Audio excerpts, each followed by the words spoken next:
Alright, what up? I know this title is clickbait AF, but hey,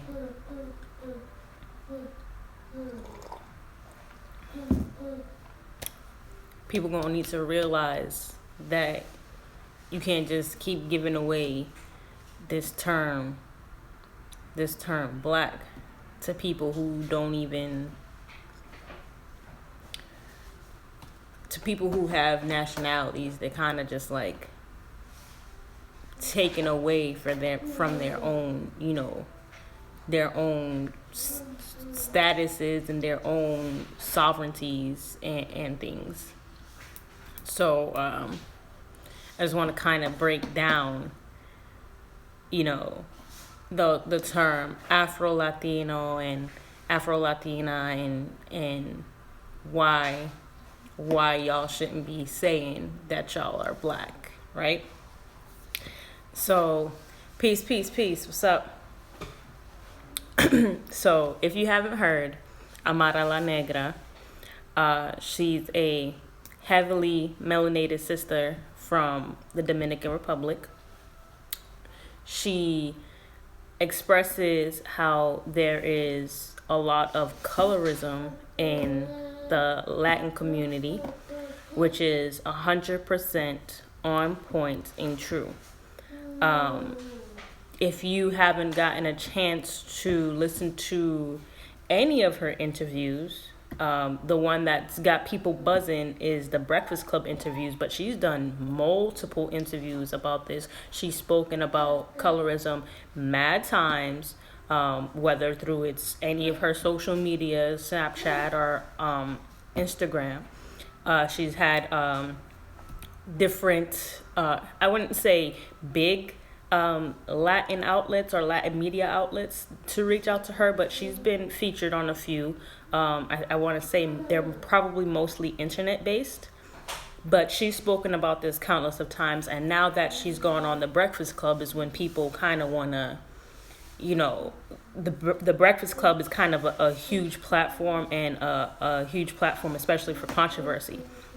So I guess Charlemagne made comments, alluding to, well, maybe the colorism is kind of all in your head or something like that. Something to that effect. And anybody who is in the Latin community would know absolutely, unequivocally, that colorism, if not more than in America, is heavy down there. My father's from Cuba. My grandfather was dark skin. His parents actually are from Jamaica, but they moved to Cuba. He was born in Cuba, so he calls himself, his nationality is Cuban, is what he says, because he was born there. So my grandfather was actually the one to kind of low-key hit me to nationality. So it doesn't matter where your family from, where are you born? That's your nationality.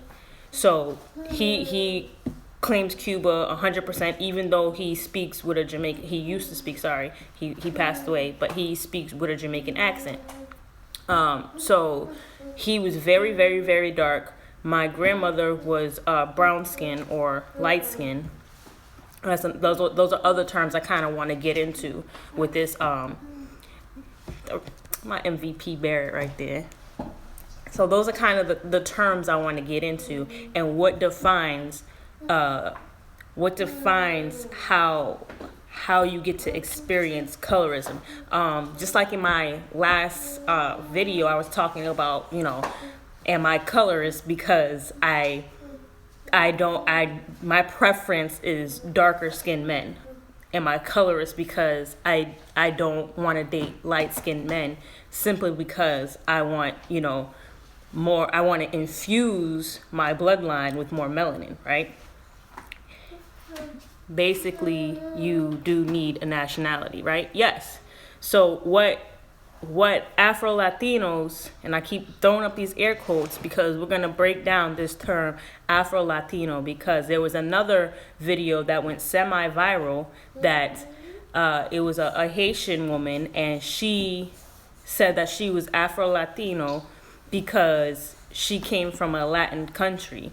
And she broke it down saying Afro is a slang term for African, and Latino is a slang term for people of Latin countries. Now, first of all, well, I'm going to take Afro and put it aside, right? I'm just going to focus strictly on Latino or Latin, right? Because people have the misconception that solely if you're from a Spanish-speaking country south of the border, south of the United States border, that's Latin. So Haiti is not Latin.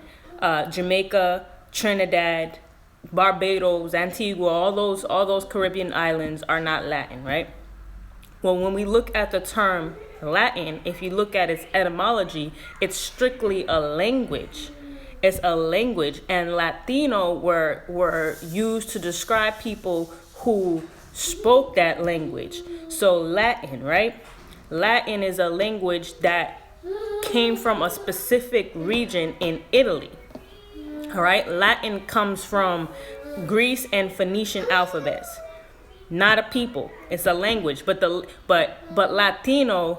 Latino is used to describe the people who speak that language, who speak the Latin language. Portuguese, Spanish, Italian, French, those are called vulgar Latin. Vulgar Latin. It's not the Latin that was used when the term Latino and Latin came about. Latino and Latin came about and was used to specifically describe those people in the Italian region where they spoke Latin. Now, after the Roman Empire conquered them and continued conquering throughout Europe, they adopted Latin. Even though there were still so many languages spoken in the Roman Empire. Like black describes something. Yes, black is an adjective describing the people. Blackamoor. Black is describing the Moor. Black is describing the skin tone or the color of the Moor from the European aspect. So, like Latin describes those people, you can't just solely say that it's Spanish-speaking countries that are Latinos or that are Latin or Latin descent. I'm like, because this is a touchy subject, because I would be so-called Afro-Latino. I would be Afro-Latino, but the people who are Spanish speakers are not the only ones who are Afro-Latino. Brazilians are 100%. If you want to subscribe to that name, Brazilians are 100% Afro-Latino. The largest population of Africans outside of the continent of Africa is in Brazil, and they have been conquered by a European colonialism, who is a derivative of the Latin. They use Latin language. And Belize. So you go to Suriname in South America, you would think you were in Africa. If you go to Suriname, because the people there, the tribe there, they still hold that kind of culture. They still hold the culture of Africa, right? So Brazilians, 100% Afro-Latino. Haitians, 100% Afro-Latino. Because they are in the area or the region of the world that we call Latin America. They were colonized by those who were Latin speakers, and they are descendants of African descent. So this is the thing why I said in the description box that not only has, and I'm not saying this towards Amara La Negra, because she's only viewing from her perspective, right? Of her Dominican descent, where she was born in the United States, but her parents are Dominican, and so on and so forth. All throughout her lineage is Dominican. So she's speaking from that direct thing, and they're told, we have African people here. They are the only difference between us and Americans is a bold stop. What they fail to continuously acknowledge, the same as so-called blacks in America, what they fail to continuously acknowledge is that we was already here. We was here before the boat stopped. So you cannot just say, we're African and that's it. You have to acknowledge that, and many Spanish speakers do, and many Caribbean and Latino people do acknowledge that there were people there. The Taínos, they were there before the Europeans came, and they were heavily melanated people. So when you go to Jamaica, the Maroons, they will tell you. When you go to Cuba, they will tell you. When you go to Puerto Rico and Dominican Republic, they will tell you. With the immigration thing, where does that put so-called African Americans? Elaborate on your question. Dominican Republic is named after Saint Dominique. So, right? So back to the whole Latin argument. So people who are Italian, back in those days, during the Roman Empire, those people would be described as Latinos. Those people who were speaking the vulgar Latin of Portuguese and stuff, those people are Latinos. Even some Arabic, right? Some Arabic and some Arab countries can be described as Latinos because they had adopted the Latin language. And then after the Roman Empire fell by the Germanic tribes, they adopted Latin. So Latin continued on through after the Roman Empire, right? So that's how we have these countries like Portugal and Spain and French and Italian, whose words sound similar because they are based off of Latin. And that Latin is taken from the Greeks and the Phoenicians. And we know who the Greeks and the Phoenicians are. So when you're calling yourself Afro-Latino, when you're calling yourself Latino, when you're subscribing to that, you are telling yourself that you are a Moor. That's what you're saying. You're telling yourself that you are a Moor, because if you trace that lineage, if you trace Latin, if you trace it through the Holy Roman Empire, if you trace it back to Greece and Phoenicians, and you figure out who the heck the Greece and the Phoenicians are, you know that you are a Moor. So when you're calling yourself black, as an Afro-Latino, I'm Dominican, but I'm a black Dominican. No, there's no such thing as you're a black Dominican. There's no such thing as you're a black American. Either you're American or you're Dominican. When you're calling yourself black, you're taking away from that sovereignty that you just claimed through your nationality. Peace and love, y'all. Peace and love. Being an African American, shouldn't you have dual citizenship? Trump trying to get rid of everyone. See, but that's the thing. When you're just basically calling yourself two continents. The difference between that is African American is not a nationality. African American is not a nationality. That is a continent. And yes, we describe people as continents, but only we do, right? Only we do. Only we say, look at somebody who looks Asiatic and say you're Asian. Only we look at some Europeans and call them Europeans, right? But if you go to Europe, they don't say, oh, I'm European. They say I'm Norwegian. They say I'm Danish. They say I'm Italian. When you come over here to Asia, they don't say I'm Asian. They say I'm Cambodian. They say I'm Thai. They say I'm Korean. They say I'm Japanese. They don't say I'm Asian. They don't call themselves by the continent. Go to Africa. They don't say I'm African. They'll say it to us, so because they know that as Americans, that's how we look at the world. We look at the world in big chunks. We don't recognize nationality. We do not recognize nationality. So they come and say that I'm African. But if they're talking amongst themselves, they say, oh, I'm Nigerian. They say, oh, I'm Cape Verdean. I'm Angolan. I'm Senegalese. They break it down to nationality because they know the connection to their land. So we, as Americans, right, quote unquote Americans, when America is an entire continent from north to south, we do not recognize that we have a nation that we need to get back to. So when you have Amara La Negra, who says that she's Dominican, but she calls herself a black Dominican. My wife is from Liberia. If you ask her, what's your nationality? She says Liberian. Exactly. Not African, because Africa is not a nation. It's not a nationality. African American is two continents, but you're still avoiding the topic of what is your nationality, what nation do you subscribe to, right? So then this whole thing broke out, broke the internet, right? Everybody's talking about and the only legitimate argument that this is brought up is the argument of colorism, right? Colorism in not only America but in Latin America, right?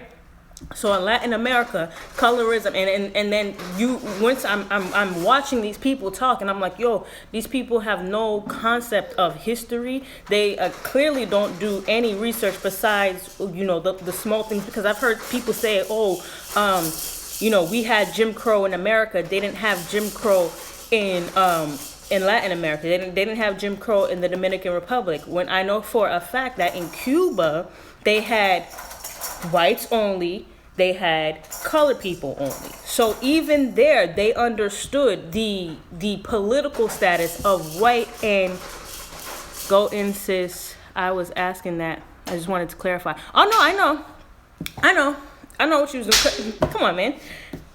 I know you ain't no goofy person. A goofy person would come on here and I could tell where their mindset is. But I already know you, so I know where you was heading with that. So even there in Latin America, they understood. How many of videos hers did you watch? Are you talking to Rick? Rick knows me from before. He was just prodding, I guess, to make me say it out loud, which I was gonna get ready to say it anyways, but he was just prodding. I feel like everybody on here kind of knows. Oh no, Chrissy. Oh God. I watched it was really hard. It was really hard for me to watch that because, again, like I said, I'm coming from the perspective of a light-skinned woman, right? And understanding colorism. Those videos were super hard for me to watch because it's like, yo, and it's crazy because I was scrolling through the comments and nobody was addressing how problematic those videos are. But I'm gonna go into the colorism part. I just want to wrap up this whole nationality thing. So even in Latin America, they understood, the difference between having a nationality. They understood the difference of the political status and the national status of calling yourself white and calling yourself colored, right? Because they didn't use black for a while in Latin America. Black wasn't something that came up until recently. Even if you go back maybe 15 years and you go to somebody in Latin America and you say the term black, they'd be like, what? I don't understand what you're saying, because what we say here, we say black as a nationality. That's what we say and I keep saying here like I'm still in the United States. But in the United States, black is a nationality, right? That's how we so-called subscribe it, where you don't see any nation of black. You don't see Blackadonia, you don't see Blackland, you don't see Negrotopia, you don't see none of those places, right? In the United States, though, we still subscribe to as black as a nationality. So when you have a Latin American or a Latino come up to you and be like, oh, what are you? And you say, I'm black. Well, I see you're black, but what are you? There they have negro and they have moreno. And that's wrong in so many ways. Negro and moreno. And that's why the only issues I have with Amara La Negra is her concept of black, Afro, Latino, Dominican. Like, you got to pick a lane of which you cannot claim. That's like saying, I'm a Negro more. I'm a Negro more, which needs to change. People come to the States being an opportunist. Well, it's the land of opportunity, right? It's the land of opportunity. It's the land of milk and honey. This is the place that we were supposed to come to basically, reap from the land. And it was a place where melanated people came to reap from the land. When you look at the difference between the Americas and, across the ocean, across the pond, as the UK people would like to say, when you look at the difference between the Americas and across the pond, the Moors was going at it. The Moors was going at it. They were, you can't be a Negro Moor. Exactly, because it's just a contradiction. It's a contradiction. And these people saying, oh, you know, we calling ourselves nigga. It's derogatory. I was watching some I think it was the Grapevine, and they were talking about the N-word and how a little girl said, I thought nigga mean black. And they were trying to tell her that no, nigga doesn't mean black, but nigga does mean black. Nigga does mean black. Nigga means black in Latin. Negro means black in Spanish, and black means black in English. So either way, you're still calling yourself black. You're still calling yourself that social status, right? And what we know as Moors, we know that black isn't black. Black doesn't mean black as we know it. Black means bleach, right? Black means pale. So in actuality, the black people are the Europeans. Those are the people who's black. But for the issue of colorism, right? And how problematic that girl, Negro, nigga, black. Exactly. Doesn't matter which way you say it, you're still saying black. Void of color. That's what black is. Black is the pale skin, right? Is the paleolith, right?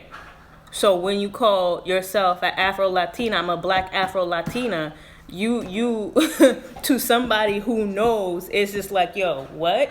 I was on somebody's page, and they said, I'm a black Jamaican American. And I'm like, I can't even understand. After opening up and knowing what words are, right? And knowing the actual, breaking down the spells, when she said, I'm a black Jamaican American, I'm like, yo, what? You just blew my mind right now. I gotta process and break down what you just said. You're a black Jamaican American. All right. So Jamaican American, I could rock with that, right? I could rock with that because Jamaica is in America. But then you throw that concept of black, I'm like, yo, what do you even know what you're saying? Do you even know what you're saying? So boom, nationality and things like that. Stop saying the word black. We keep saying that. Stop saying the word black. Stop saying the word black. And adversely, stop calling these people white. Because you just giving them more power. You're speaking power to them when you calling them white. Black, which are Europeans because of its meaning. Yes, so look up the word black.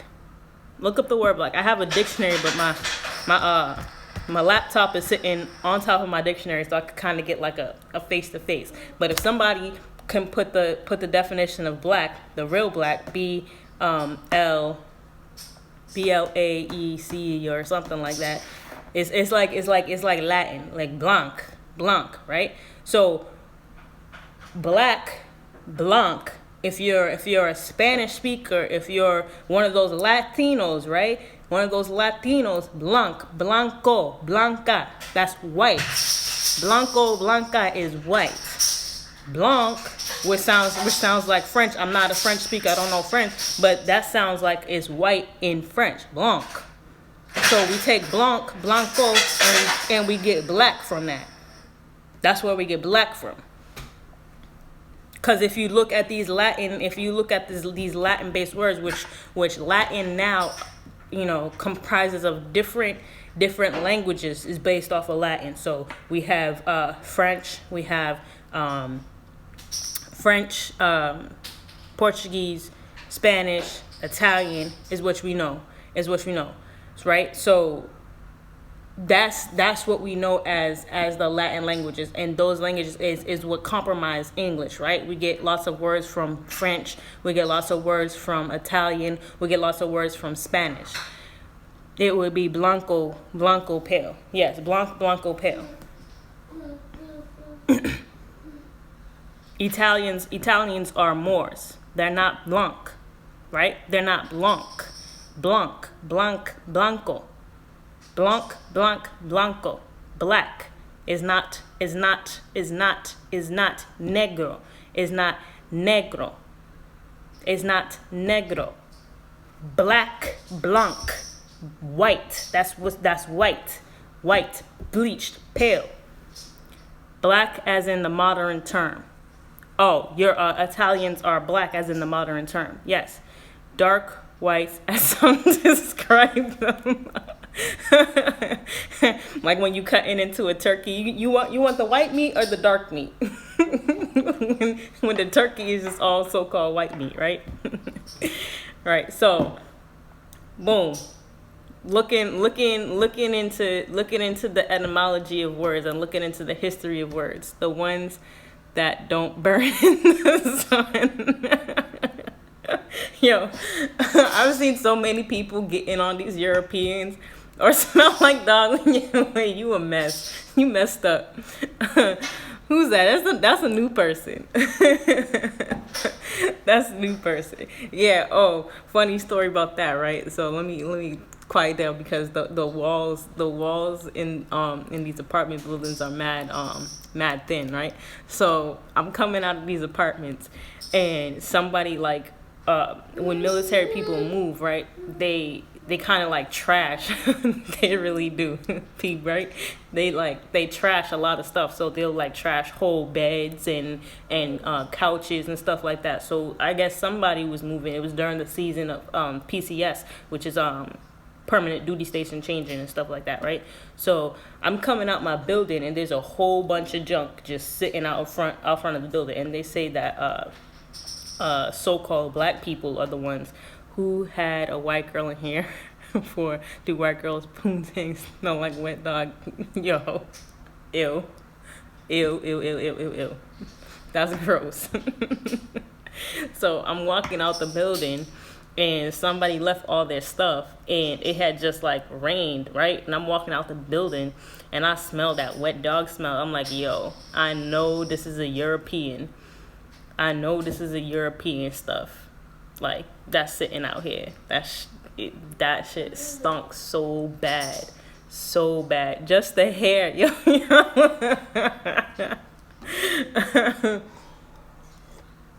I feel like this is turning into our tentacles conversation, the tentacles conversation that we had with Hannibal over here. So let's bring it back, right? We couldn't do that towards the end because you're gonna throw me all the way off track.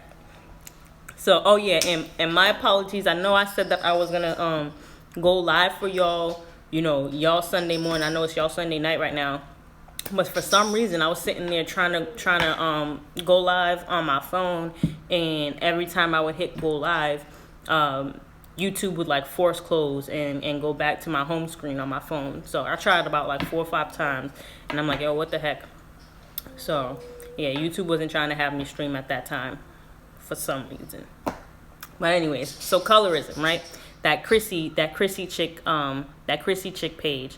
And the things that she was saying, which is again what this Amara La Negra interview kind of blew up and brought a lot of people talking about clearly things that they really didn't know. They be tripping on the truth. They slip up and trip over it. They don't even know what.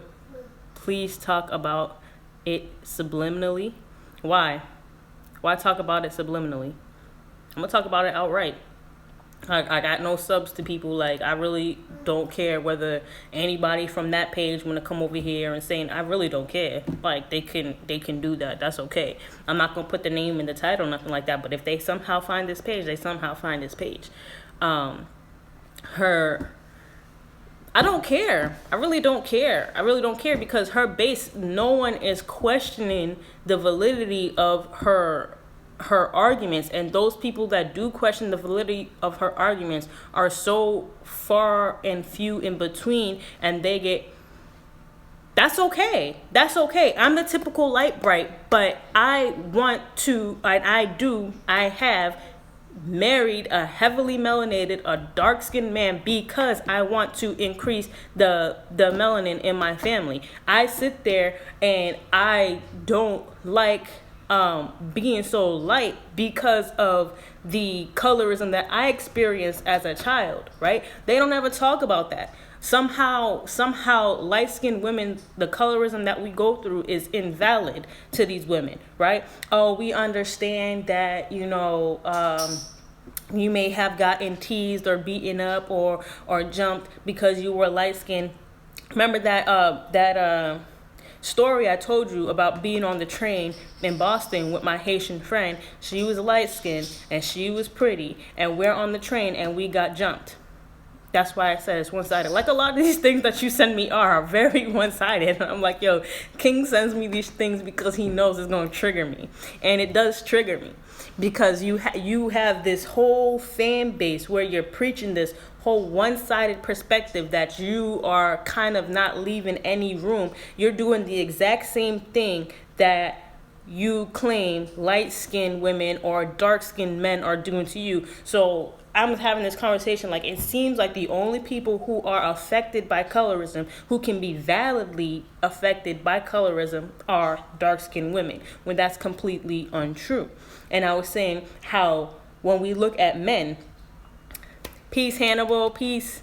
So when we look at men, right, it's not an issue of colorism when it comes to the man himself. When we talk about colorism in men, we talk about their preference towards women, whether they like dark-skinned women or light-skinned women. We don't talk about how men experience just themselves, how men experience colorism. They're making it seem like dark-skinned brothers ain't going through colorism. Exactly.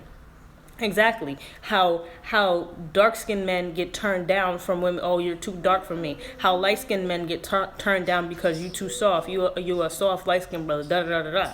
You know, which is not the reason why being teased about our hue. Exactly. We still go through the same experiences as darker skinned men and as darker skinned women. We still go through those same experiences. And this whole colorism topic has been solely put into a box where it's just dark-skinned women who experience colorism and who experience it the worst and da da da da. Like, yes, okay, I understand that when a European looks at us, right? If a European looks at me versus a woman of a darker skin, he will be preferred to look at me, right? We understand that. But at the same expense, we solely think that the women who are light-skinned, the online narrative is different from the real life narrative. Exactly. Because the online narrative would have you believe that light-skinned women are okay with this. That light-skinned women are okay with being objectified by their skin color. When I, for one, as a light-skinned woman, am absolutely not. I would feel some type of way about somebody preferring me because of my skin color. I feel some type of way of a dude approaching me because of my skin color, right? Now this is the whole topic of where superficiality becomes a problem, becomes problematic.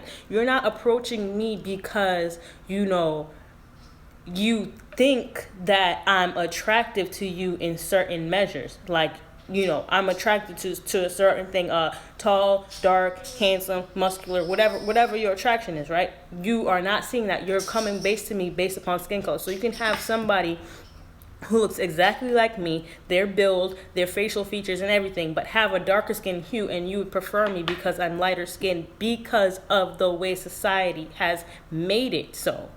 Made you want to prefer me over the lighter skin. When I, myself, now I'm speaking personally, see that how society has pushed that on us, see how society has made it so people of lighter skin, Peace Martinez, people of lighter skin who understand and see this privilege, we think that they're okay and that they go along with this privilege, when in fact for myself and other people that I know absolutely do not. So in the Cape Verdean community, especially when you are light skinned, because they were colonized by the Portuguese, and like many nations and other places that are colonized by these Europeans, we are told by the Europeans, by the colonizers, that for you to be better in this society, you need to start looking more like us. So we are programmed through that, right? And all through that, we get programmed. Well, you need to keep marrying white. You need to marry white. You need to fix the race. It doesn't happen only in so-called Latino communities, right? Because I said everything south of the border, everything that the Latin conquerors, the Roman conquerors had come over here and conquered this, that's Latin, right? So you have the same effects in Brazil, you have the same effects in Haiti, you have the same effects in the Dominican Republic, and the biggest thing about it is we sit here and kind of get fixated on this whole borders thing, right? So going beyond nationality, going beyond this kind of like, 3D perspective, this three-dimensional perspective, right? Going beyond that to the fourth dimensional perspective, where we see ourselves that there's only one race, is the human race, right? We see only one race, which is the human race. That's the only race that exists on this planet.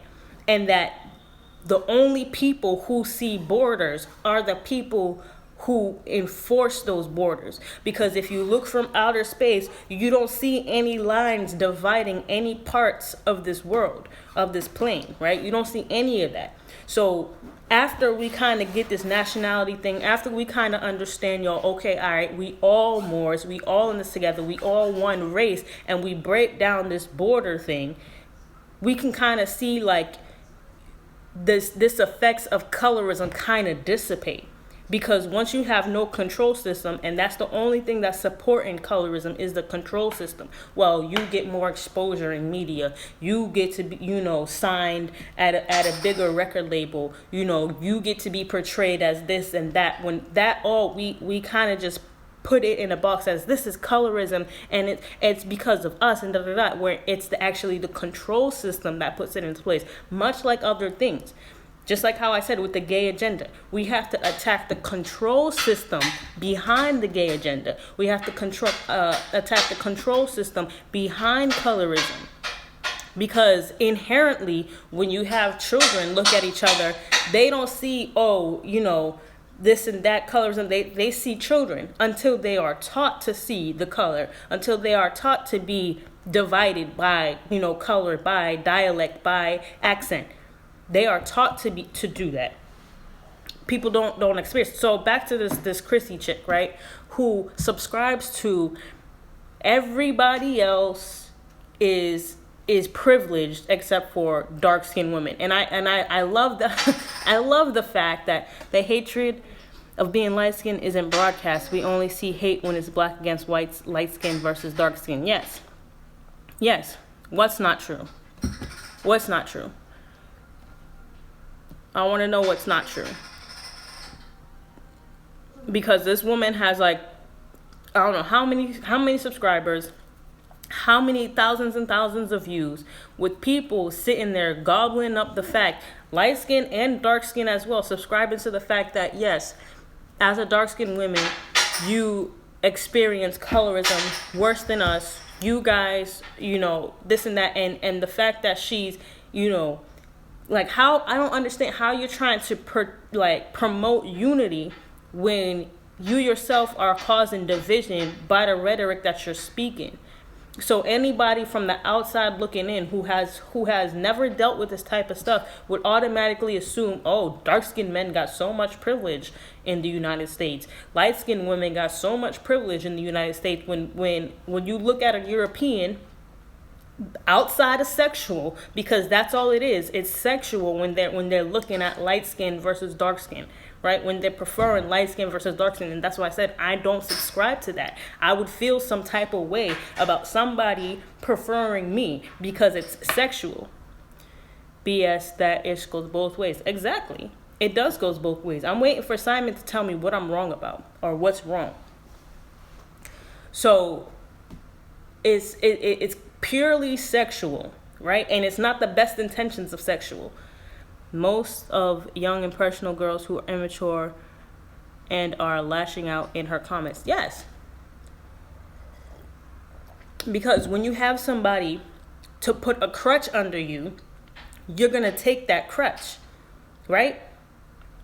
Just like when you have when you have somebody who's obese and they're being told, well, you don't need to worry about, you could love yourself, you can be fat or whatever, you just got to have confidence when your blood pressure's through the roof, your cholesterol's through the roof. You got increased chances of diabetes, you got increased chances of heart, and that whole thing is a whole nother subject, right?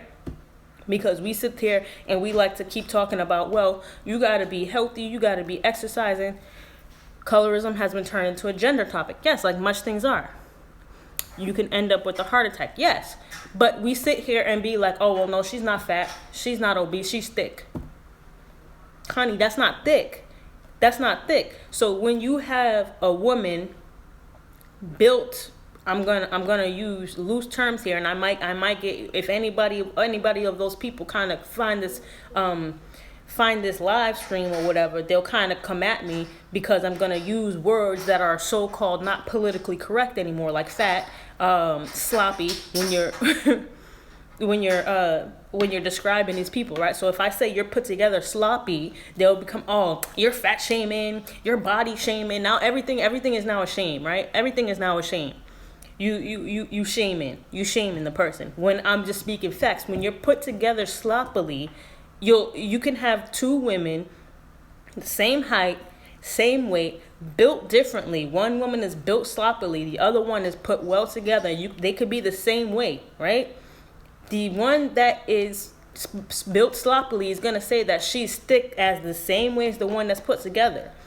So if you have somebody, who's a bodybuilder, right, by trade, women who are bodybuilders, and they have a lot of body mass on them, but it's very low contents of fat because of what they do as a profession, as a bodybuilder, right? They have very low contents of fat. And this is what I was explaining to my friend, the difference between eating healthily, eating vegetarian, built like a Tonka trunk, right? But when you say built like a Tonka trunk, you can have those women who are brick houses, right? Like brick houses, who are built well, right? And then those women who's got like 8 chins, who, you don't know where the stomach starts and where the ass ends, all of that type of stuff, right? But she'll sit there and say, I'm beautiful, I'm confident in my beauty, you can't tell me nothing, I'm body positive, so and so. When, sis, the reality of the matter is that the stuff that you are eating is what is making your body look like this. People are not just born fat. People are not being predisposed to fat. The only reason why we say it's genetics, it's inherited, is because we have a long-standing history of putting garbage into our bodies. Like I was saying to my friend, when we ate ass crack no longer than the equator, you messed up. But even so, you can't tell where the ass crack ends and where the legs begin. Like it's just all sloppily put together. But people like to say, oh, big bone did is in my family. Like, first of all, what is a big bone? We all got the same size bones. Like, nobody has giant bones built within them to make them fat. Brick house is 36, 20, 24, 36 with a winning hand. It's crazy how the black community used to say big boned. Like, yes, what is a big bone? Damn, he said at the same time I typed. Yeah, I'm just a little bit psychic, just a little bit. I pick up some things. But yeah, you say I'm big boned. I'm predisposed. I got big people throughout my whole family. Oh, high blood pressure runs in my family. Diabetes runs in my family. Well, guess what else runs in your family? Pork runs in your family. Red meat runs in your family. Very little to none fresh fruit and vegetables run in your family. Processed food runs in your family. That's what runs in your family. That's what's inherited. That's what's genetically predisposing you to being a fat person. It's not, oh, my mama was fat and her mama was fat and her mama was fat. No, your mama ate trash, her mama ate trash, and her grandmother ate trash. No, they big asses just want to sit around. Not even if they're big as fuck, right? Even if they're big as fuck and they go to the gym 3-4 times a week, what is not gonna happen is you're not going to lose that animal fat. And this is what I was telling my friend John. When you eat, it's not true that children don't see colorism, because when I was young, my brother used to tease me for being lighter than them, and sometimes my older brother said I'm not his real brother. Peace, sister, Sahar. Well, this is what I'm saying. It's learned. It's learned. Those are things that's learned. So if I teach my son, which I'm to my other life of me bringing up colorism, it kind of put something in perspective for me, like put me in check. For I kept saying to my son, like not saying to him like, well, he does understand, but don't marry, you don't want to be with the light-skinned woman, you want to be with the dark-skinned woman, you want to be with the melanated sister. I keep preaching that to my son, which is something I got to stop, that I am going to stop. Because me preaching that, even if I have the best intentions of giving darker-skinned women, and this is what Chrissy fails to see, this is what she fails to see, or even if she sees it, she doesn't promote it as much as her rhetoric as light-skinned women continuously bash dark-skinned women, and light-skinned women are praised more than dark-skinned women. When I sit here myself as a light-skinned woman who kids really don't see colorism, they just see preference towards skin tone, and they begin to envy. But again, that is things that are learned, that is taught. So if I continued on with the rhetoric of my son saying, you don't want a light-skinned woman, you want a dark-skinned woman, he's going to feel some type of way, right? He's going to feel some type of way because I've been preaching it as his mother, as his teacher, as the first person that he's going to come in contact and learn from. I've been preaching that you want to be with dark-skinned women. When I got to control that, I got to stop that. You're going to be with the women who you are attracted to, who's going to support you, who's going to be there for you, right? That's the type of woman you want to be behind. Who's going to raise your children the right way, who got the same values as you, who got the same morals as you. That's the type of woman that you want to be with. It matters not whether she's light-skinned or dark-skinned, though I'm going to try to curb him away from the European, like, come back over this side, you know what I'm saying? The European, bring it back over here, you know what I'm saying? But even still, preaching the term of you want a dark-skinned woman is the same as preaching the term as you want a light-skinned woman. I saw a neighbor of mine last week tell the Asian kid, good evening, Tom, and ignored the black kid. He was playing with. The black kid said, my name is Elijah. He was so innocent to the low-key racism that it hurt my heart. That's really sad. That's really sad. But like I said, these things are taught and these things are learned. So if the child sees, his parents behave in a certain way, because even, and this is the big problem, even parents kind of, when you see young children, even parents, like, how as you as a grown person gonna treat a child some certain type of way because of their skin color, and then your kids are gonna pick up on that, right? So like I said, even I gotta stop with the rhetoric of you don't want a light-skinned woman, you want a dark-skinned woman, because I'm kind of like, perpetuating the colorism. She ain't even say good evening to the black kid. They must have some melanation. Yeah, they gotta have some melanin. They gotta have some melanin, and it matters not to me how much melanin that they have, as long as they do have melanin. Childhoodness, yes. So that's the topic of colorism right there, which I can't subscribe to the fact that only dark-skinned women are valid in experiencing colorism. That's absolutely false. That's not true. Light-skinned and men, same with this Amara La Negra thing, right? They compared her to Cardi B and saying, well, Cardi B, she made it and she's Dominican and people would see her as black, where I feel like, all right, so we're equating Cardi B's mannerism as her blackness, right? Well, she's from the hood, she's a stripper, she's black, da-da-da-da-da. She's Dominican like you, she's an Afro-Latina like you, where they're completely missing the fact, and this is where this argument has some validity as to where they can't see or differentiate between how Cardi B is seen and how Amara La Negra is seen.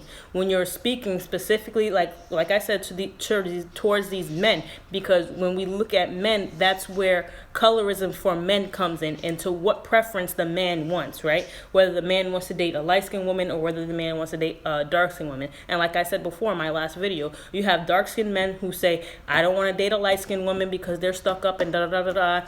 I want to have beautiful black babies and blah, blah, blah. And then you have the same type of dark-skinned men saying, I don't want to date dark-skinned women, I only want to date light-skinned women. Right? So again, it's all based upon preference, and we're taking preference and we're putting it in boxes, and politically correct boxes, and saying, well, that's colorist, or you know, you don't want to date a bigger woman, so you're fat shaming or you're body shaming, and we're putting it all into these little boxes, right? Where we have to kind of differentiate the difference between programmed colorism and preferential colorism, right? So you can have somebody who grew up woke, who grew up, you know, conscious and aware of things, who still would preference having a darker skinned woman or having a dark or a lighter skinned woman. But when it comes to the sense of Cardi B, right, when you put it in the context of media, especially mass media, especially the media that is in the United States and runs the United States, you can clearly see the disparity between having lighter skinned women and darker skinned women, and the way that they're portrayed, right? And the way that they're received. So Cardi B is obviously clearly going to be more well received than a Amara La Negra, no matter how gorgeous she is, because she is gorgeous. Like, and it's what I said to, I was like, I wish we see more Dominicans and more so-called Latinos like her, right? I wish we see more like her, because that will kind of break down this barrier of, well, when I want a mixed race or a Spanish chick, I want them because they're, you know, they're beautiful, they got longer hair, that their hair is not fake, da da da da da. You know what I'm saying? Well, even Amada's hair, she said it herself, you know, that whole fro is not hers. It's still some type of extensions. So, anyways, going back to Cardi B. So they brought up Cardi B in that interview, and Amada supposedly made some type of face, and that made Cardi B's sister Hennessy feel some type of way, and people kind of jumped on her, you know, attacking her. But like I said, she has a valid point, and the validity is people outside of us cannot tell us what we experience is not valid. Just like Chrissy cannot tell me Amara is very gorgeous, clearly dark skinned with a sheen hue. Yes. So, and people kind of forget the effects of makeup. People forget the effects of makeup, that, you know, what we see on TV or what we see, especially on Instagram now, because for people to take a picture, they always have to be done up, and you know, their makeup has to be on fleek and all this type of stuff, right? What we're failing to see is we're seeing her always done up with makeup on. Even if you go to her Snapchat, she, you know, goes to sleep with makeup sometimes, because I guess because of the way she's on the move. Like me personally, I couldn't go to sleep with makeup. I'm going to be honest with you. When I saw Amara thing, I thought Love and Hip Hop set it up for the show. I thought they staged it just to get the struggle through. What I'm saying is, we all know that this woke, this consciousness thing is a trend now. So everybody wants to be on the woke train. Everybody wants to be, you know, Black Power and this and that, right? But we don't want to, but like I said, she was talking about colorism and stuff like that, how she, before Love and Hip Hop, she been talking about it, because she experiences it, especially as a Latina artist, because in the Latin community especially, colorism is not talked about. Colorism is kind of ignored and pushed in the back. It didn't seem genuine. What we understand about especially Love and Hip Hop is it might not all be scripted. They might get some characters who are going to read off scripts, right? And you can tell that because they seem to like try to be remembering lines. But there's also scenes where Amara's consistent. She talked about it before Love and Fake Hop. Yes. So, but with her scene, what could have happened is the producers could have been, you know, staging it, making like, all right, well, you know, she feels some type of way about colorism and stuff like this, so prod her, you know, push the subject so we can get the ratings, so we can get the views. That's how as far as scripted, the extent of scriptedness or stagedness of her but like I said, before Love and Hip Hop, before she was even on Love and Hip Hop, she always talked about it, because as a Latina artist, she experiences, as a dark-skinned woman, she experiences it. You can ask any heavily melanated so-called Latino or so-called Hispanic person, and this is another thing, Hispanic, right? Where does the term come from? Hispania is the Iberian Peninsula of Spain. That's where Hispania comes from. So when Cristo came over here, or Christopher Columbus came over here, and he discovered America, right? And he landed on what we now know as Haiti and the Dominican Republic, that island. He named it Hispaniola, which means the Spanish island, right? The Spanish island. But what the natives were already calling that region was Haiti, or Haiti. What Haiti is now, right? Even the Haitians, when they say Haiti in Creole, it's Haiti. So when people who are from Mexico say I'm Hispanic, which they don't, or people from Cuba say I'm Hispanic, which majority they don't, the only people who can say they are truly Hispanic are the Haitians and the Dominicans who share that island of Hispaniola. But even still, that it's IAT, right? So that was kind of like, I just brought that up because I just said Hispanic. But yes, when you're any dark-skinned, heavily melanated Latino person, you know for a fact, just like I said, I was out here and I seen, a heavily, and I'm gonna, why we say heavily melanated, I'm gonna say a heavily colonized Latin person, where she looked, the only thing that you can tell that she was Latina or something else was because of her dark hair and her dark eyes, and I heard her spoke Spanish. So I hear her speak Spanish, and she was pregnant. I said felicidades to her, and she looked at me, and I had my hair out. My hair was in a fro or whatever. She looked at me, "Oh, you speak Spanish?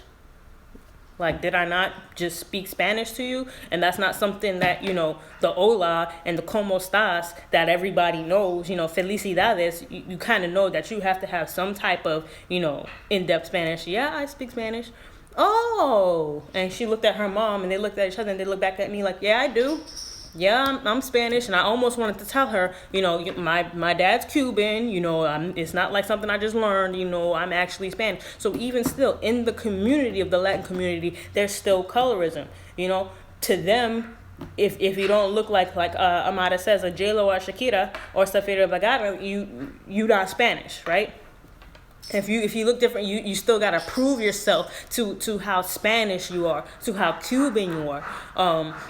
Dancing to you like salsa music? Why? Oh, you like that type of music? Yeah, I kind of grew up. I understand, those type of things. So even in that community, she is so correct and valid. Boy, they be tripping on me when I speak it, and I feel like for men it's 100 times worse, right?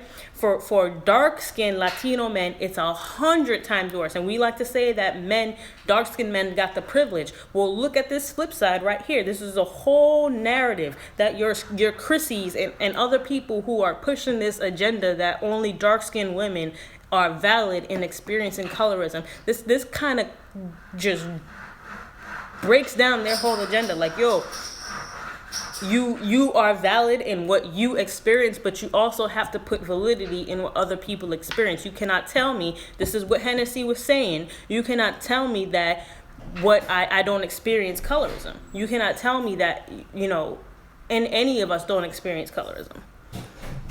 You're absolutely right. They tried to get me to say something they wanted when I was on a reality showcase. I wanted to say their name. You can tell me later, Hannibal.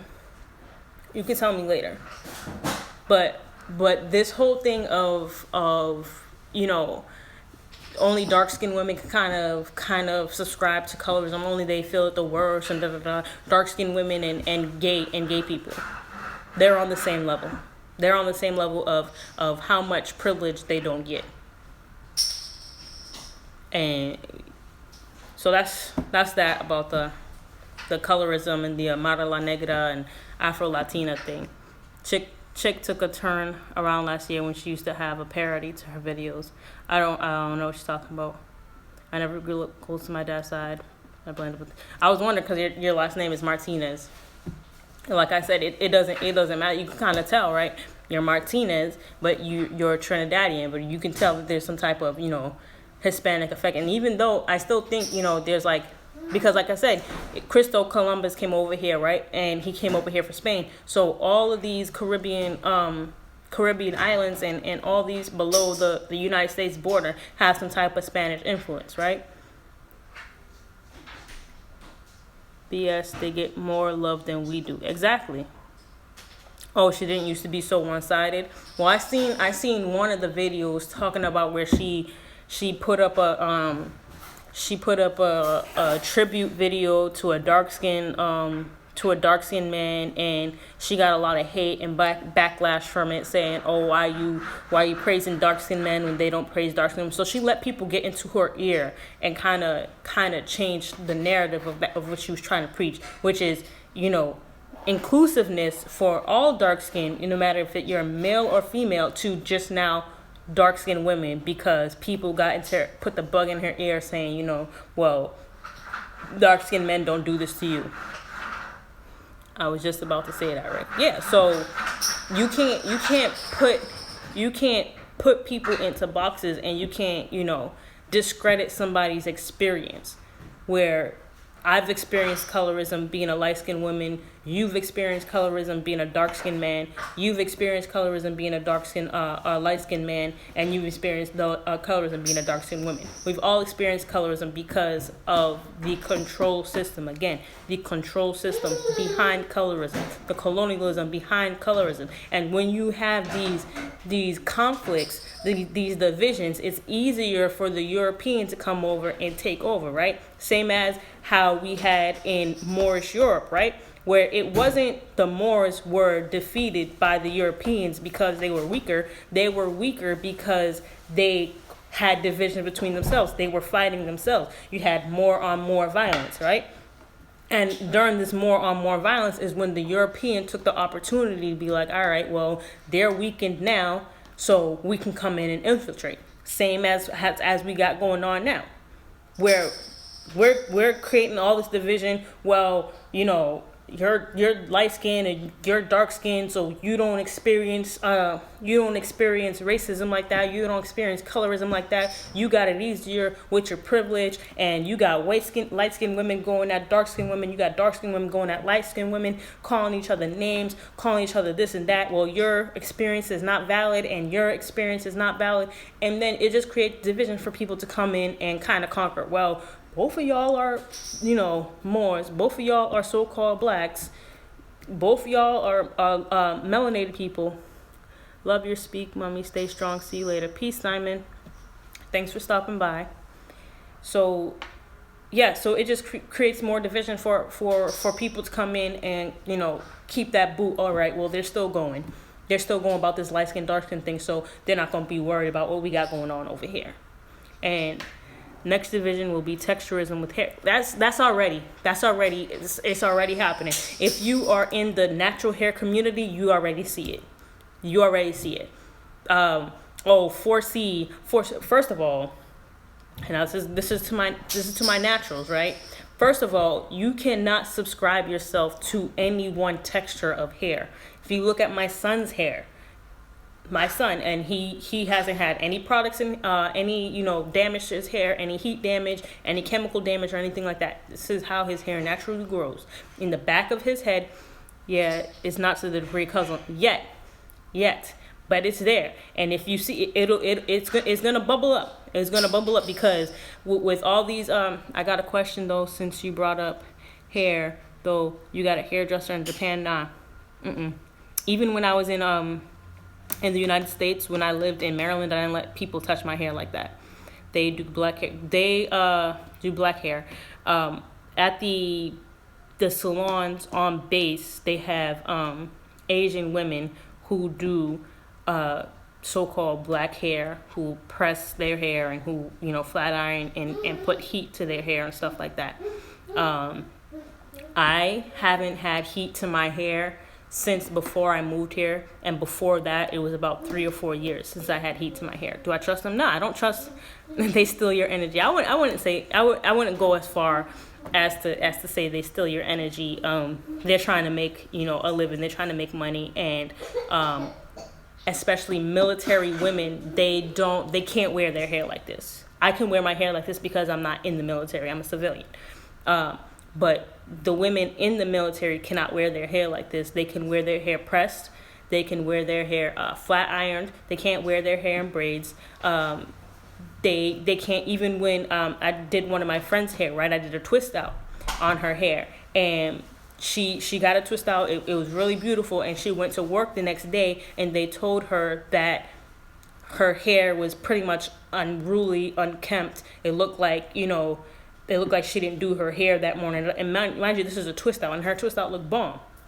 So it's very strict. So yes, the Asian women who are on base, who are in the salons, press their hair all the time. So for some reason, you can wear your hair pressed though, right? Anyways, I'm not gonna get into that. But even before coming here, when I lived in Maryland, I don't trust people with my hair because I've been working so hard to kind of get it back to being not like, I had a relaxer in my hair when I was 12, and then when I was 18, and then after 18 I stopped putting it in my hair because it was damaged my hair. I can see that it was damaging my hair. So I've been kind of like, and I didn't do any big chop or anything like that. I just let go heat entirely. I didn't put heat to my hair, and I got my curls back. So when I do get my hair done, and when I do go to a dresser, I try to find somebody who works with natural hair. So the last time I got my hair straightened and curled was before I came to Japan in May of 2017. I got it straightened then, and the person that I went to put low heat on my hair to manipulate it the way that she did. So I don't trust, and I did these myself. What's up, Barrett?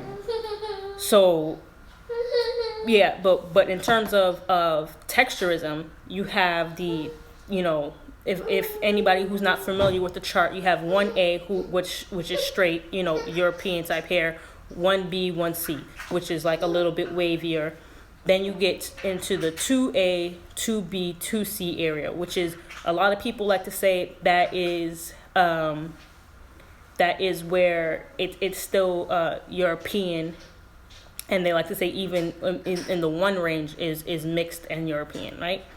And then the 2A, 2B, 2C is still more loose texture, it's still more straight, but it's curly. Then you get into 3A, 3B, 3C, which now you're starting to see the curls develop. You got the curls develop, and then they get tighter as to 4A, 4B, and 4C. What's not true? But like I said, in my hair ranges from 3B to 4B. My son has 3B, I want to say 3B in the front of his hair, and like 4B, I would say maybe 4B. So his hair is basically similar to mine. But you can see, he's being crazy right now. You can see the definition of the curls in the front of his head, and then what looks like our people have those hair textures. That's without exactly. But what these texturists like to portray is that we as melanated people are only reserved from 4A to 4C without being mixed, and or whatever, without being mixed with European features. My hair is nap P. But like I said, my son, peace, Rick. My son would have quote unquote nappy hair in the back. But what it is just it's frizzy, and it's super coiled. So the coil is kind of the coil and the frizz is what we say is nappy, or what we say is unkempt. I know that was funny. My hair type is nappy. But like I said, he's never had no heat to his hair. He has never had no chemicals on his hair or anything like that. Babes, I got it. You don't have to clean it up. I can clean it up after. Nah, I didn't. I don't know. Just like people think they were never light-skinned Negroes before slavery. Exactly. Or how they never think there were any Negroes here in the Americas before slave ships dropped them off, right?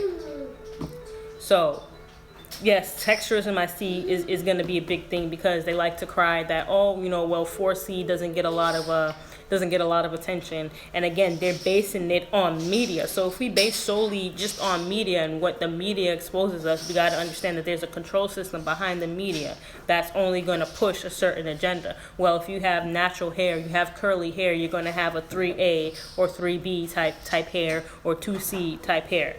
But if you look at social media, if you look on YouTube, if you look on Instagram, you'll see an abundance of women who have 4C type hair. And they have a huge following because there are other women with 4C type hair. Now, you can't just look at somebody with 3B type hair and try to manipulate your hair the same way. That's what we got the pressure in the natural hair community, that if you're going to be natural, you have to only be natural in a certain amount of way. Like your hair has to look a certain way for you to be quote unquote an acceptable natural, right? So like how I wore my hair in a fro the other day, like that's not an acceptable natural. When that's how my hair looks without any type of product in it, without any type of manipulation in it. I just washed it, put some oil in it, and that's it.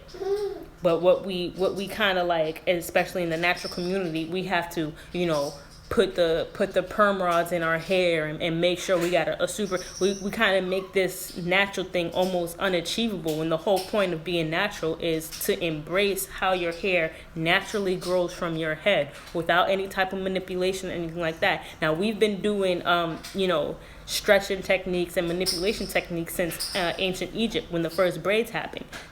Braids is a way of stretching out your hair. Not only is it a protective style, but it's a way of stretching out your hair, and any natural can tell you this. So yes, texturism, I see it becoming a huge problem, like colorism. Like as if colorism isn't enough.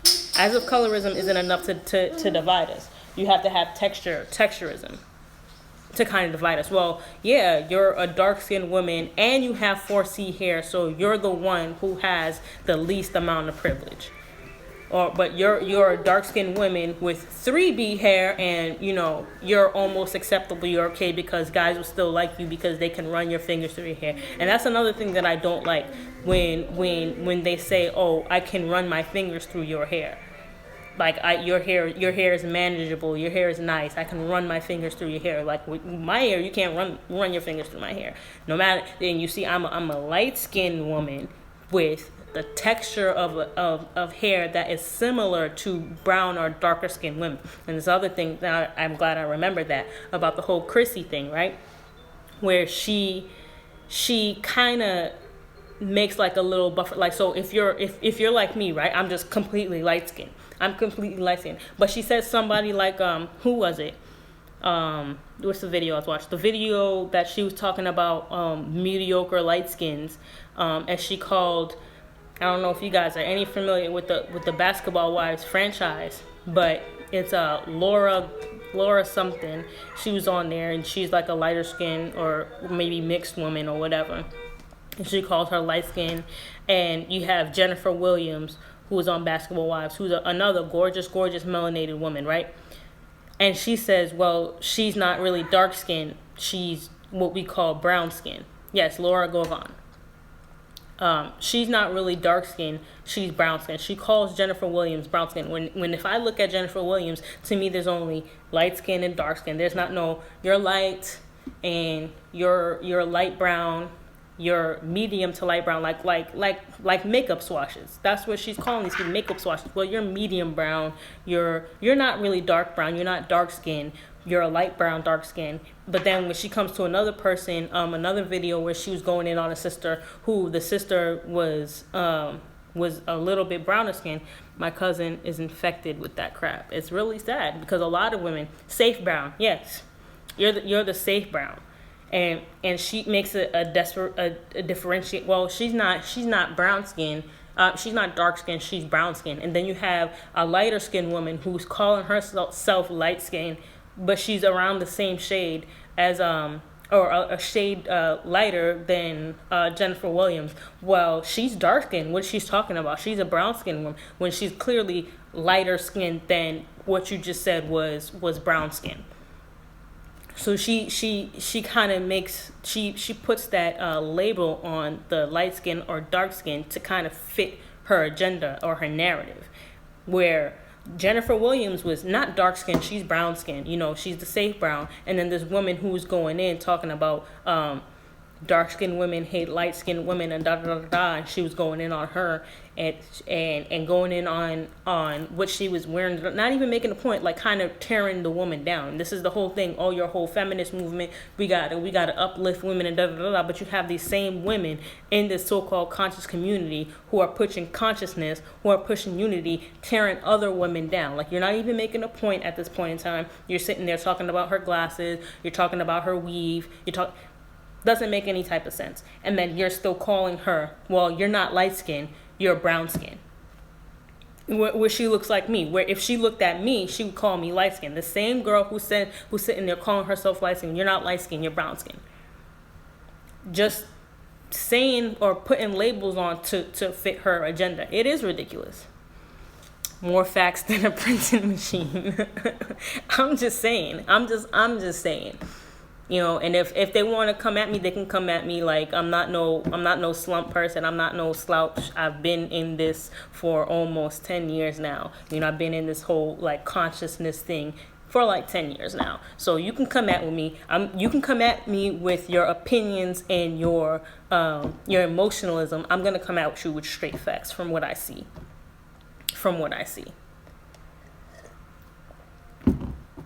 And that's what these people hate, right? That's what they hate. When you sit there, calm, cool, and collective, ABC, quote, source, facts, right? And they were like, well, I don't agree with you. I feel like it's just like, well, you're coming to me based upon your emotions, based upon your opinions. Not to say that your opinions are not valid, but if you want to talk in opinion standpoints, we can talk in opinion standpoints. We can talk about opinions. But even still, when I bring my opinion to you, you're gonna say my opinion is not valid. My opinion is not based in fact. When your opinion is not based in fact either. Again, the whole grapevine thing, right? Where a lot of their arguments are based solely upon opinions and emotionalism and experience, when that is completely valid. But if you're going to have an intellectual debate, you better bring some facts behind it. You better be able to quote your sources. You better be able to expound on your opinion, on your argument with A, B, and C, which a lot of these people don't. They're based on emotionalism, and that's why they have such a huge following, because other people are based in emotionalism as well. Well, she supports my emotional feelings. She supports my emotional context. Grapevine does not like facts at all. And the small people, the little bit amount of people that you do see facts, and like I said, I was watching it, and you can tell when they want to say something, but they are so afraid of the rest of the panel looking at them some type of way that they won't completely say how they feel, or they won't completely go into all the facts. And to me, it's just sad that you have a whole bunch of people watching this and kind of soaking it up and saying, well, this is how it is. This is a good debate because, you got people over here saying facts and facts. And this, when you look at it, it's just generally all people come into one general consensus about something, unless it's something, completely clear cut where, there's no way you can be politically correct about it. There's no way, you can let agendas influence young women that are impressionable, young women and young men, because they cater to the simp culture on that show or on that outlet. They cater to the simp culture because you rarely, even the men who call themselves alpha men like Mouse, cater to the simp culture. What's Grapevine? A show? Yes. Simps are moist men. Grapevine, yes. If you like King told me to Google Grapevine, and you'll see it come up, and they have like a whole thing. Here's a question though. I saw a Grapevine once though, and a white guy was on the panel. They said that white people should never speak on black issues. Do you think whites should ever have an opinion on black issues? Why would they? Why would they, when they're only going to see the perspective? They don't have the perspective of we do on these issues. They don't have the perspective we do on this. So right. So let's say Grapevine talks about colorism, right? Or Grapevine talks about Grapevine talks about colorism. They will have maybe 2 light-skinned women, and the rest of the panel are dark-skinned women. They'll have 1 light-skinned man or 2 light-skinned men, and the rest of the panel are dark-skinned men, and they'll take that as an even balance. When it's not even, you're not getting the perspective, you're not getting a whole perspective of people. Like they'll or like I said, the Hotep conversation they had on the Grapevine. They had supposedly only 2 Hoteps, and the rest of the panel was non-subscribing to Hotep. So how is that balance? How are you gonna get and have the gay guys? Well, you gotta have your token gay, right? Nowadays, you gotta have your token gay. Your token gay and your token trans. But that it wasn't balanced at all. So how are you gonna get the perspective of the Hoteps when you only have two in a group of like 15 people? You gotta have a token gay guy. Some black people shouldn't be in the conversation. Black people like who?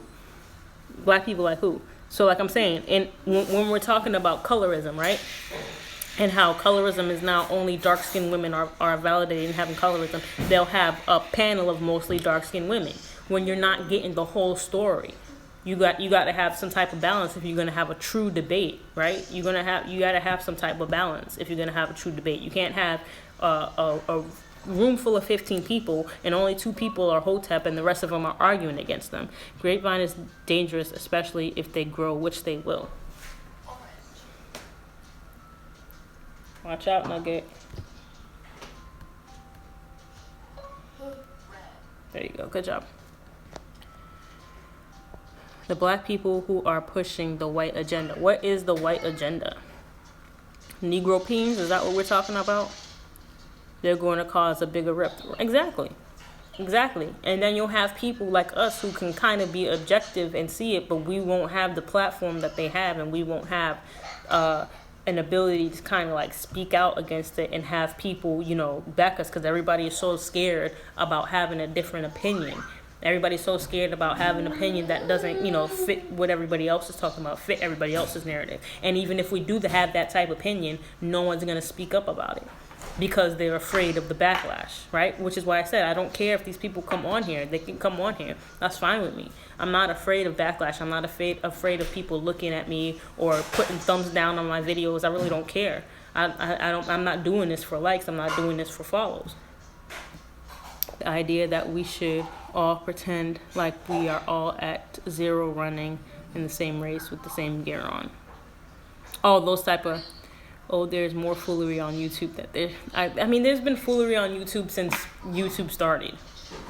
But the fact of saying that,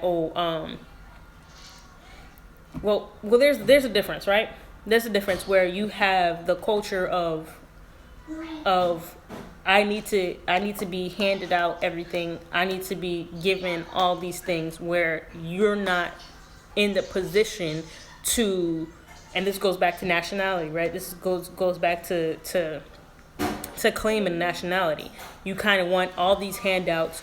You want all these special treatments that all these other nationalities are getting, yet you kind of want to still subscribe to the whole black thing. You want to subscribe to the whole, Afro Latino thing, where you're not kind of putting yourself in the position to request these things, because what people like to think is that you can just go put a petition up, you can go march, and that's it. Never mind, I hit you in the knee with the pipe. Just pretend like your leg isn't broken. It's like, you're talking about the race thing. I thought you was talking about me. I was like, what are you talking about? But yeah, so you have these people saying that I need this, I want this, and thinking that all they got to do is petition and march, and they don't understand that they have to follow the rules. They have to follow the rules that the entire world falls to. Subscribing to labels and not nationalities. Bingo, Sahar. Bingo. Where we rather say I'm a 4C dark skinned black woman than say I'm a Moor, and expect because I'm a 4C dark skinned black woman that I gotta get a crutch or a handout more than anybody else, even though we're all in the same boat, right? Just because you're on a different part of the boat doesn't mean that we're all like, you're on a different part of the sinking ship, and you're saying, well, what about me? I'm about to die, I'm about to drown. Never mind that there's other people on the ship about to die and about to drown the same way as you. But just because you're on the bow or on the stern of the ship, well, I'm on the stern of the ship, so I have it worse. I'm on the stern of the ship. That's the plan, though. They promote individualism to keep us separated. So, well, this is the thing. Individualism is not a bad thing. Individualism is not a bad thing. I think that's because of the nuances in today's world. The whole boat analogy that I talked about. Individualism is not a bad thing, because if we didn't have any individualism, we would not have the array of creativity. We would not have the array of just brilliant minds who kind of think outside. Because what we have today is conformity. Can we agree that most people on this planet didn't get the rule book? Some of us think the rules is real hard, get rich, pull your pants up, fair treatment. Well, we didn't get the rule book. That's why a lot of us are so lost. I agree, and it's not a bad thing, but they try to keep black people in separate box. Nationalism, ethnicity, creed in a society builds on isms. Yes, so again, I'm glad you brought that up, King. So people like to say, well, there's a difference between nationality, race, ethnicity, right? That's these little boxes. You wouldn't have different cultures. Exactly. That just these little boxes we like to put ourselves in. A nationality, a race, and an ethnicity. So what they're saying, let's go back to the Afro Latinas. What they're saying is, Amara la Negra. Her race is black. Her ethnicity is Latino. Her nationality is Dominican. When this is the whole backward society, and we have the rule books, but we just don't like to read the rules. We don't like to read. As long as they keep feuding among each other, the problem will never go away. Exactly. So, boom. Her race is black. Her race is not black. Her race is human. Her ethnicity. Now, if nobody knows the definition of ethnicity, I will give it to you. Ethnicity is same as what culture is. Culture is something that if we're in a certain region and we all subscribe to the same individually should be seen as a complex concept. I'm an individual within my group instead of an individual divorced of my race. Exactly. An individual within our group. So we have a nationality, right? Say we have the nation of the United States. For instance, like say it's a nation, right? And in this nation, we have people from the West Coast, we have people from down south, we have people from the East Coast. Down south has a very different culture than people from the East Coast, and has a very different culture from people in the West Coast, right? So their ethnicity would be based on that culture, what they subscribe to, as we speak the same type of language, we speak the same slang in the South, we eat the same type of foods, we eat the same type of foods in the South, we listen to the same type of music, listen to the same type of music in the South. Ethnicity is the same thing as culture, but what we've been conditioned to is saying ethnicity pertains to some type of tribe or race or something like that, when, like I just said, the only race on this planet is the human race. And after you have race, what comes directly below race? It's not ethnicity, it's not culture. Right below race, you have nationality. That's it. Race, human. Nationality, Moorish American, Moorish Dominican. That's your nationality. And then after nationality, you have your tribe, right? Because a bunch of tribes is what creates a nation. And these people subscribing to, well, I'm so and so tribe, I'm this and that tribe. What is that? Smells like something burning. Hold on.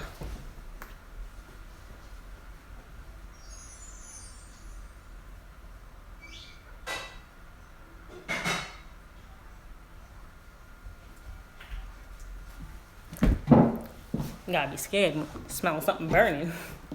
I had a dream last night that I was in a fire, so, that little burn thing got me like a little sensation. So, right. So, boom, race, nationality, tribe, family. That's kind of like the structure. That's the structure, the social structure. Where you have the families, but what people don't understand is when they're subscribing to tribes, smell like something burning because of that fire you spitting. Give thanks. So where you have the tribe, right? And a lot of people like, well, I was from this tribe, and I subscribe to this tribe, and I'm this type of tribe of people. What people don't think is like, yo, that tribe was because everybody was in the same family. Everybody had the same name. That's what tribes was. That's what tribes was everybody who was in the same family. And that's what makes up the tribe, is the family unit.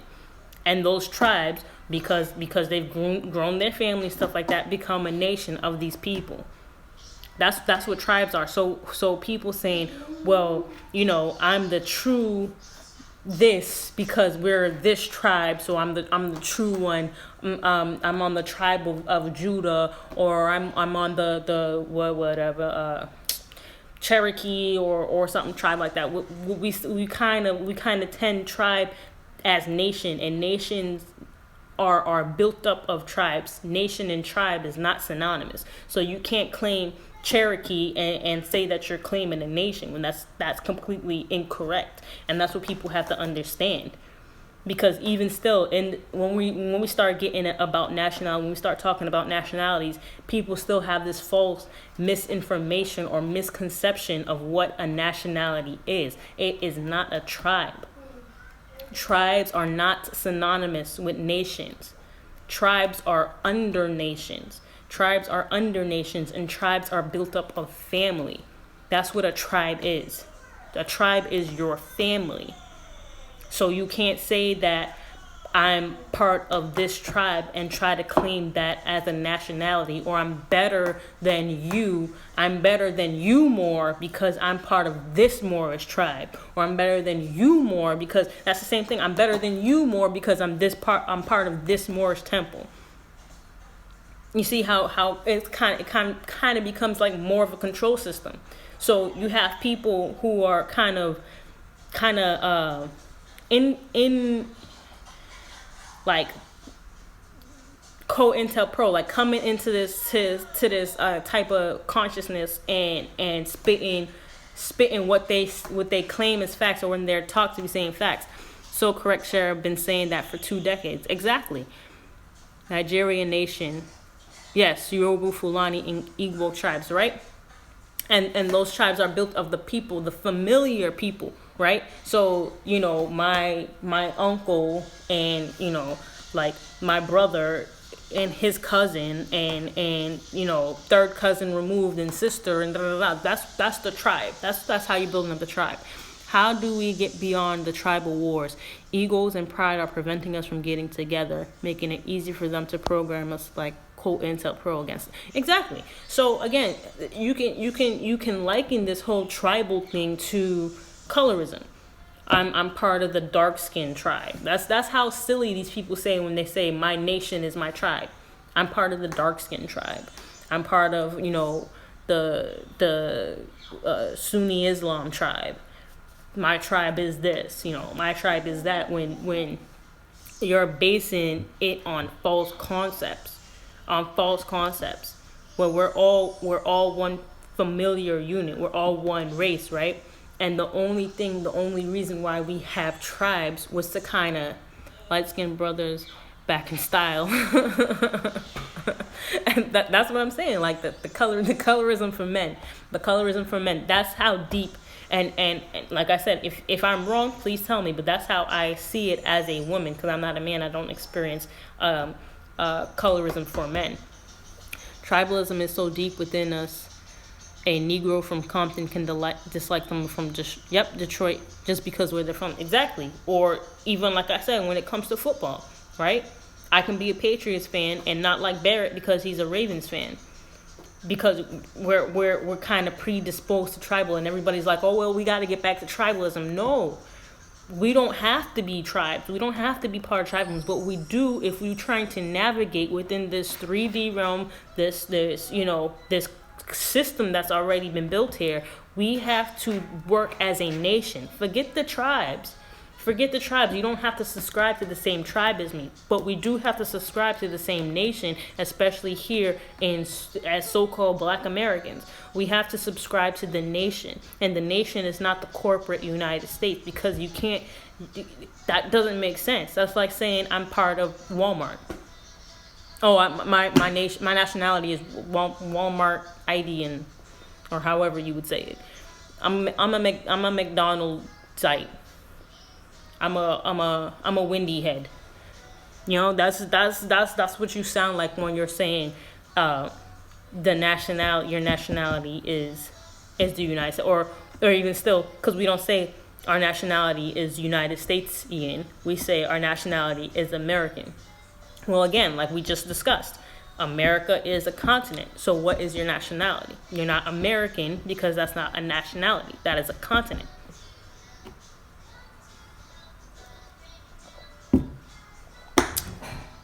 So, did I kind of explain everything correctly, or to your liking? Is there? I wish I had some people on here who kind of don't know about this stuff, because I feel like we kind of all agree on the things I'm saying, but I kind of want to reach more people who don't understand. One thing I have to say, as someone who's Black American, not all brothers and sisters of the diaspora aren't going to work with us. Plus, our people don't study the language. Ethnicity in etymological sense means nation. But like I said, ethnicity, if you look at its etymology, it's describing. It's describing the nation. It's describing like what's in the nation, which is the culture. But going to what King says, that not all brothers and sisters of the diaspora are going to work with us. That goes back to, you know, the whole African versus African American thing, right? They don't teach us that in church. Why would we know it? Right. That's the only book so-called blacks like to read is a Bible. I was in and out, so pissed. I'm going to watch the replay. King said I was spitting fire, so I guess you missed the fire spitting. But what we gotta see is that they look at us a certain way. They meaning those other brothers and sisters of the diaspora, because and one of the main things that they will say is because we are disconnected, right? We're disconnected from culture. And what they fail to realize, and that's also what we fail to realize, is who we truly are. They fail to realize that we are more than just Africans, right? Like I said, we're more than a lot of our ancestors were already here. A lot of our ancestors was already here, and the fact of the matter is we have been disconnected from that fact. Like we associate our culture with slavery. Our culture is associated with slavery, so we get our culture of food, right? Because we took the scraps and made it into something else. Or we took chitlins and made that into like a cultural food. That's what we associate our culture with. Oh, our Negro spirituals, you know, turn into gospel. That's what we associate our culture with. Oh, hip hop. When hip hop is leftover barbecue. Hip hop is probably the only true culture that's new that we have, right? I saw a meme today that says, "Why don't I ever hear Africans talking about their ancestors that were kidnapped?" Boom. Damn. Black people from other diasporas just have different cultures. They don't hate Black Americans. I hate how people try to perpetuate this idea that Africans hate Americans. Well, like I said, it goes back to even the colorist thing. Is what we been conditioned to. Like, I know a lot of 90s babies, right? We kind of, and maybe even 80s babies as well, grew up saying stuff like, you African booty scratcher, as something derogatory to somebody else, right? To another melanated person. You're an African booty scratcher. So it's things like that that's kind of, or Haitians can't dress, or Haitians smell. So even it's not just subjective to Africa, but every melanated person outside. I've been called that. You've been called the African. I'm pretty sure we all. I mean, like as children, that's what we did. We teased each other. You're an African booty scratcher, or you dress like a Haitian. Da da da da da. And going. And I hate this word diaspora. I really hate that. Like where I saw Tariq Nasheed and Yvette Cornell, who are both pro-black, say that Africans are working against African Americans. Of course, because they got an agenda to push. They got an agenda, and that's part of the agenda. And I flamed the ass for calling me that. Playing the dozens, like yo mama jokes. You know what I mean? Good times. But yeah, I hate that term, diaspora. The agenda that we are somehow separate, and it's the same thing that these Aboriginal Americans, or these Aboriginal Murs, that's another thing that they perpetrate, or the Hebrew Israelites, that's another thing that they perpetrate, that somehow and they can never explain how outside of their Bible, or if they're Aboriginal Americans, they can never explain how we are separate from any other melanated person on this planet, right? They can never explain that outside of their Bible, or outside of, whoever they subscribe to on Instagram or on YouTube. They can never go beyond that. And then when they try to teach, or when they try to, claim or what their study is, I read books, but you're reading a book from the same group. Like if I'm a Hotep, I'm gonna read the Hotep book and try to use that as evidence to what I'm saying, when that's not evidence, because that's exactly, you're preaching the same thing. Like, y'all believe in the same thing. That's like me trying to say that, why you should be a vegan, right? And I'm coming to you from a strictly vegan point of stance, right? Like a strictly vegan stance, where I'm giving you all the materials, but they're all written from vegans, right?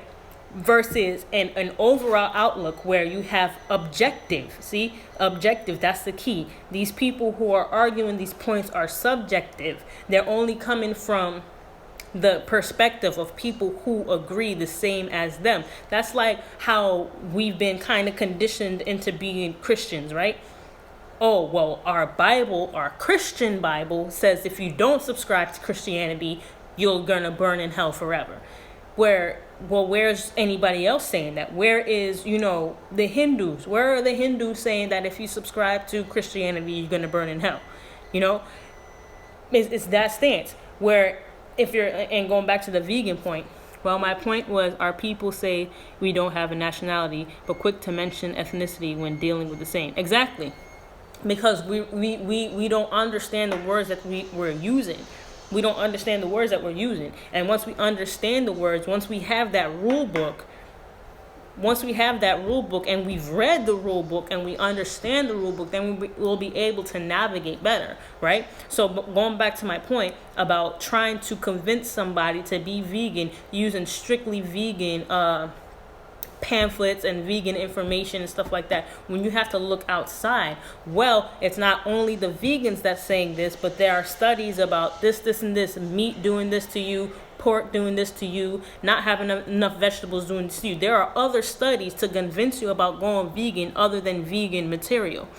The more facts you give a person contradicting their beliefs, the more they dig in. You just have to leave them breadcrumbs. They will either find a way out or they'll stay where they are. Exactly. And that, I'm glad you said that, because that's one of the points I always like to bring up, where people are either on both sides. They're either, we got to tell our people this, we got to convince our people this, when it's not up to us to convince them. It's up to the person themselves to convince themselves. All you got to do is like, here, Here's the information. Here's the knowledge. Da, da, da, da. You can do your own studies or whatever. You can talk to me, whatever you want to do. But you're going to have to be the one. Just like we all at one point in time, nobody ever came to me to try to convince me about something, right? I had to go out and do the research because I wanted to know. I wanted to know.